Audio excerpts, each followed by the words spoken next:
And welcome to Classic Comic Talks, my show where we discuss anything and everything involving comic books and their respective representations, interpretations, and other stuff. Now, my topic for today is, of course, uh, what is my topic today? Mm, Character development and comic versus screen versions. So the first is comic character development.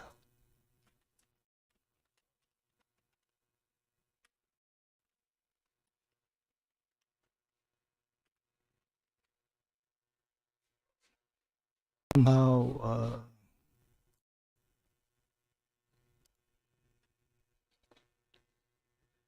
somehow, any changes made within the comic book world is, of course, character development.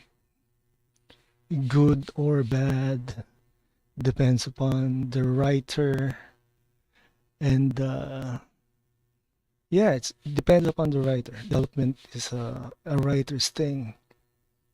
It's not uh,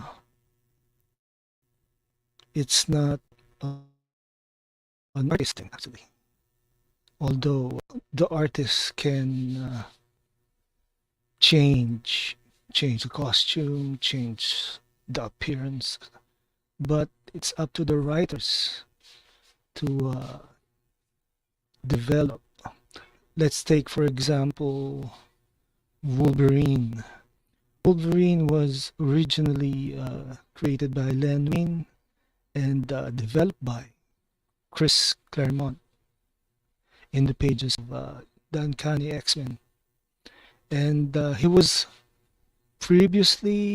originally, a berserker, no holds bar berserker, and until Chris Claremont teamed up with Frank Miller in the 80s, where they put failed samurai characteristic for Logan, the Wolverine, and that's not the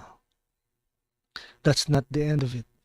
They technically Marvel Comics technically tamed uh, Wolverine from being a killer to sort of father figure for the X-Men. And let's face it, some stuff are better left alone. It takes away some aspects of the character. Another character that seems to have fallen for character development and representation is Hawk Girl. Although Kendra Saunders is not that much popular among fans compared to Shayera Hall, but the present writer of Hawk Girl, the one who blocked me on X Twitter because for no apparent reason other than her writing sucks. No, I don't like what they're doing with Hawk Girl. They're pushing for their agenda. Actually, the agenda, the message, as the critical drinker often says. Another character development that's either good or bad from the get-go is Wally West, The Flash. Now, originally, Wally West was, of course, Kid Flash, uh, and during his heyday with the Titans, he was this hot-headed Midwestern guy who treats everyone like the Midwestern way, and then they killed off Barry Allen. So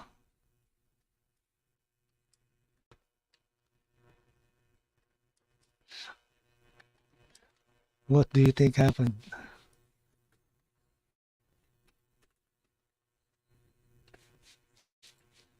So in his solo comic book title, uh, when we all thought that Barry died in the Crisis on Infinite Earths, they gave the mantle of uh, the Flash to Wally, and he was portrayed initially as someone who thinks he does not fit, he does not deserve to be the Flash, to take over for Barry.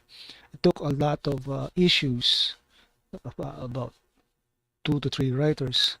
First was Mike Aaron, then Bill Messner Loeb, and then Mark Waid to give him the Barry Allen treatment and make him worthy.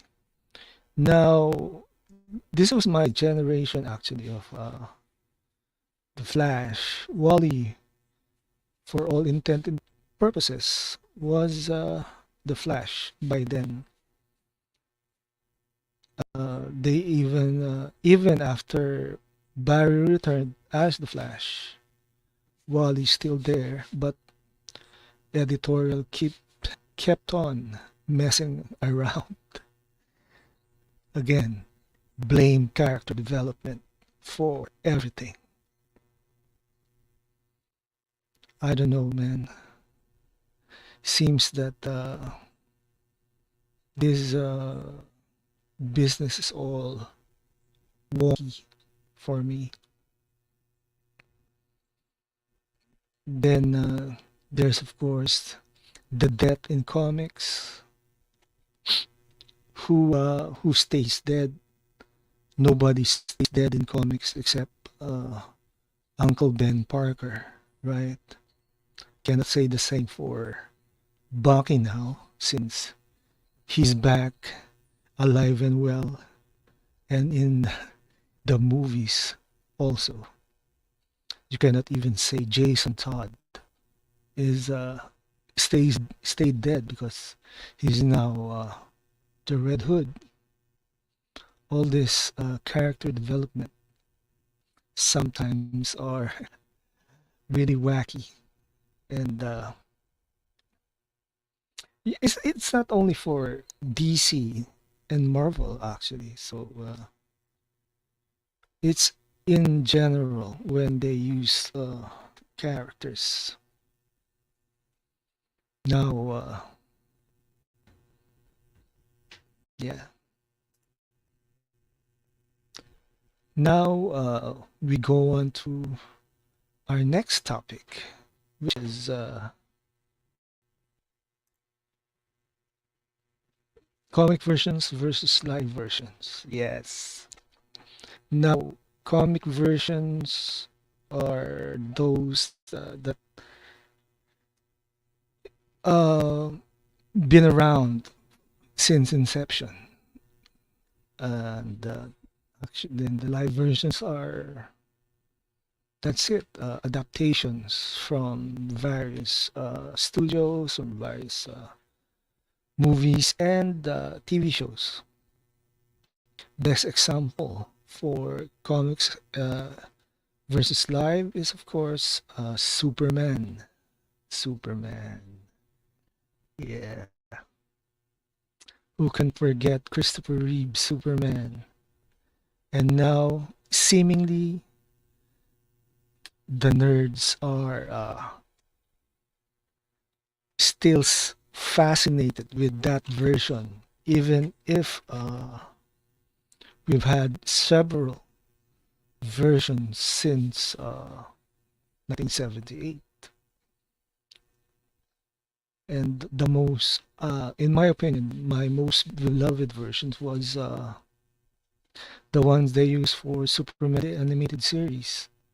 It's a mix stuff between the modern and the golden age, and it took uh, some elements from John Burns' uh, Superman reboot during the 80s. Yeah. Batman is another case of different iterations. So, does Batman kill or not? Michael Keaton's Batman is a mass murderer, and yet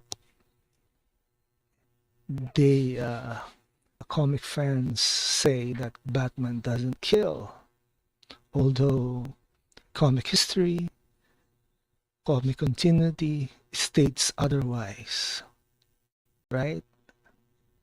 Hawkman is another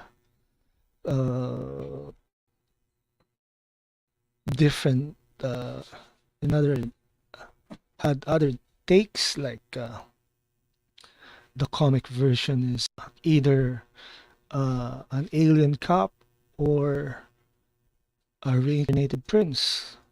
Now, the live version, especially with Black Adam, showed him as a person of color, right? Sometimes modern writers can't do some uh, wild imagination. Man, um, the live versions of the X-Men. I mean, can you imagine the comic version of Wolverine is about 5'3", while Hugh Jackman's way over 6 feet, right? But it clicked. He clicked, and right. So I don't know. Uh, now in Filipino live versions, we just finished the Voltes 5 Legacy, and honestly, I haven't watched it all the episodes. I find it very long, and the difference between the cartoon version and the live versions are all too obvious for me. Maybe I'm just biased against the writer, the head writer. Yeah. Anyway, so yeah, it's been hard a long time because since I streamed like this, because we're still having the house fixed and renovated. So, and I think my audio sound system is wonky now. But yeah, I'm planning to do other streaming, and do subscribe to my channel uh, here in YouTube, in Qatar Follow me on X Twitter at Qatarhall5. Uh, Subscribe to my channel. Follow me on Facebook and Tumblr and Instagram. So I'm out of here. See you in a few.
Killing people. They look alive to me. Because I saved them. Well, that's why I waited until you were there. I got the information I needed. No one died. I did it your way. He does have a point. I know it got lost in all the confusion, but we still have some issues to settle here. There are only heroes and there are villains. You think yourself a hero, but you would let these criminals go free. Heroes don't kill people. Well, I do.